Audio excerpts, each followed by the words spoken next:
Here's what I mean by I'll listen to what rich people say.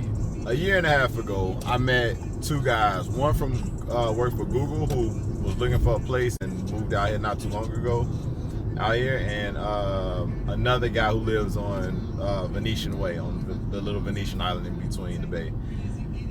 They told me follow this lifestyle, and you are guaranteed to have whatever you want. I've been learning from them, learning their tactics, learning. Literally, I told them, like, I was like, dude, y'all need a YouTube channel because everything that I'm learning from y'all is so simple, and it only takes, you just have to be persistent. They were like, just compound it. Don't stop driving Uber and Lyft. Like, keep doing what you do. Just keep everything consistent and then get things along the way. They told me to buy this boat. Literally, I didn't even think about buying a boat until they told me to. And all right, damn, why is it so short? Another thing they told me is that a lot of temptation is going to come your way. And when I say I just met probably one of the most beautiful women I've ever seen in my life, and I had to, like, not tell her directly, but kind of avoid the conversation of even just like going out on the boat and stuff like that because it's been rented out. And you know, if I take somebody out on that and friends, and I'll tell y'all my ex-girlfriend story too, not what just happened not too long ago.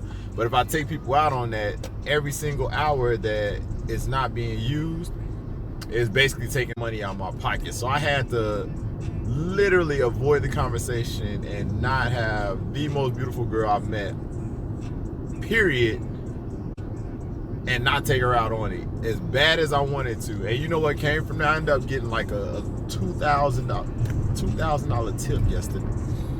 And a little bit more back information, the guy from Google is Indian.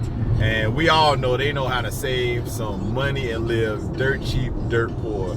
So what he was telling me was, keep the car that you have, okay?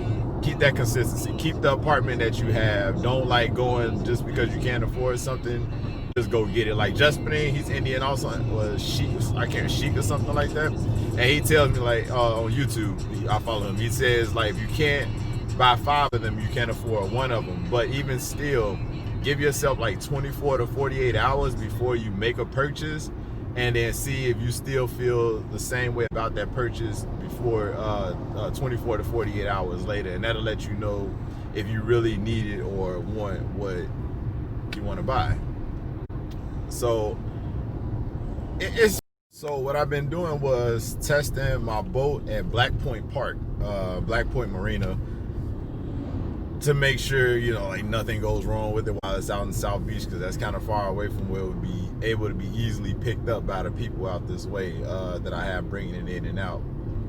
And even like when I was Uber and Lyft, like I would post it on my back seat to advertise and everything. And then also the thing is, like, think about it, with every hour that for everybody that asked to go out on the boat, everybody coming out to look for a good time, nothing wrong with that. But for every single hour, and you know, they and most of them, I literally 90% of them didn't want to pay. They just like trying to go out and have fun. I know what they're gonna offer, but it's like, nah, you can keep that. You can keep that. I want the money. Let me see them Benjamins. You know what I mean? Like, let me see the money. Don't be trying to give me. Oh my God, it's crazy.